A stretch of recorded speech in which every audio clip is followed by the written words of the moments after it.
Hi, so there was an original plan for this video, which was gonna be like late night, lit, very sexy, have a glass of wine. Then what happened was I actually went out and had several glasses of wine, and then I thought I could just do it in the morning, but this morning was...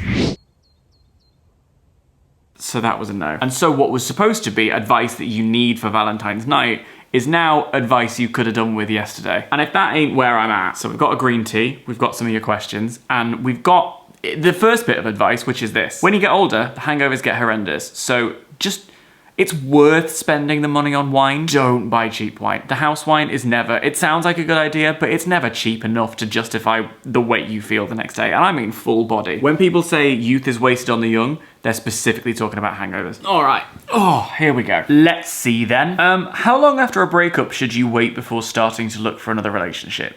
5 minutes? No, I'm kidding. You need time to heal. You need time to feel more like yourself and really get to know who you are as an individual person. So 7.5 minutes. What should I look for in a wifey? Someone who doesn't use the phrase wifey, that's where I'd start. How lucky is my boyfriend when I go to bed tonight with a shower cap on to kill my nits, a cough, and snot? I don't mean to kink shame, but by the way, I don't mean to kink shame is my new favorite phrase, and you can use it in front of anything. I don't mean to kink shame, but this isn't what I ordered. If I'm not feeling the relationship anymore, I should get out, right? Not wait and see. Well, that depends. I mean, obviously sometimes you're just not feeling it and that's perfectly valid. But sometimes I do think some people like to convince themselves that they're not feeling it. And it's like an element of self-sabotage where they convince themselves that that's not what they're looking for in a person. And when I say some people, I mean me. So sometimes take a step back and ask yourself if you're like just sort of panicking about whether or not you like the person and that's what's driving you to think that you're not feeling it. This is in danger of becoming good advice. Get married, that'll solve everything. Have a baby. Okay, I really love it when people misunderstand the question. I was asking if you wanted any advice on like love and romance. This person has said, how do I ask for a pay rise even though I already make £3 more than minimum wage for my age? Unless they work in a sex shop, in which case the industry is booming, we're all horny as fuck, you might as well. How do you turn down an unwanted Valentine's Day gift?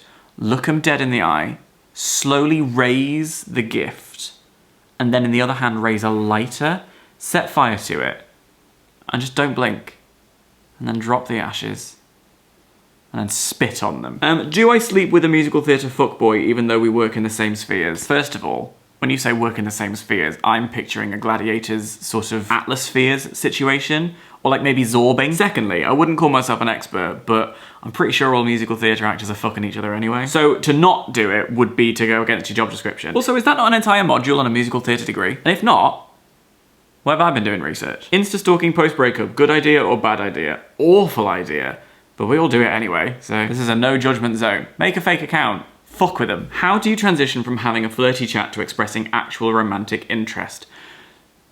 Start every sentence with a limerick. Oh, this menu looks great. What will you have? And then you'll reply, roses are red, violets are blue. I like the look of the polo at Astra. How about you? I think that would work. But like, you have to commit every single sentence. It's worth a shot, isn't it? How to start dating again 3 years after ending an awful relationship, plus with my new trust issues. Well, if you have trust issues, I think that's perfectly valid.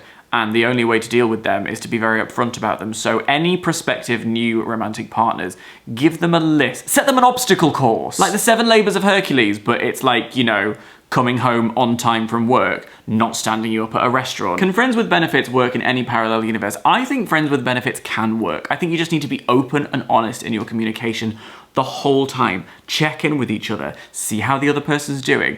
During sexual intercourse, maintain eye contact and say, I don't have feelings for you, I am not developing feelings for you, this is just friendship and lust based. And, you know, I'm sure it'll be fine. I go to uni with my ex and see him and his new girlfriend a lot. How do I not be sad about it? I think you have 2 choices here. Either you can accept that you are the wrong people for each other and your happiness does not depend on him, and vice versa. He has every right to move on and find his happiness elsewhere. Or you could Nancy Kerrigan her.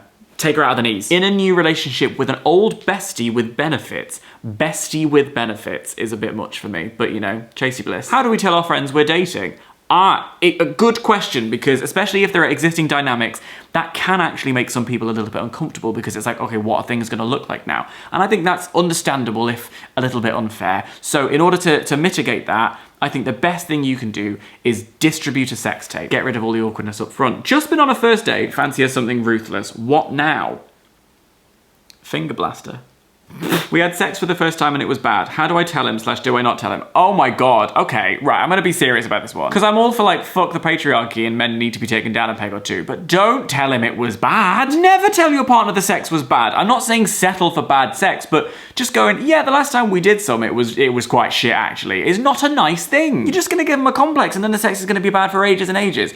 All you have to do is communicate what you like. And that doesn't mean like, you know, providing him with a Bible, although I do maintain, you know, sometimes a cheat sheet's quite helpful. You're like, you know what, IKEA, like where they like assemble the things, try that. It's a very vulnerable thing and it's not even a pride thing, it's just being nice. I would avoid the words bad and not good. I think that's a recipe for disaster. Just, you know. This is another one from the didn't quite get the brief category of advice asking, although again, the wording of it is quite funny when you remember that I'm inviting people to ask me sex and relationship questions, and the question is, how do you deal with assholes in group projects?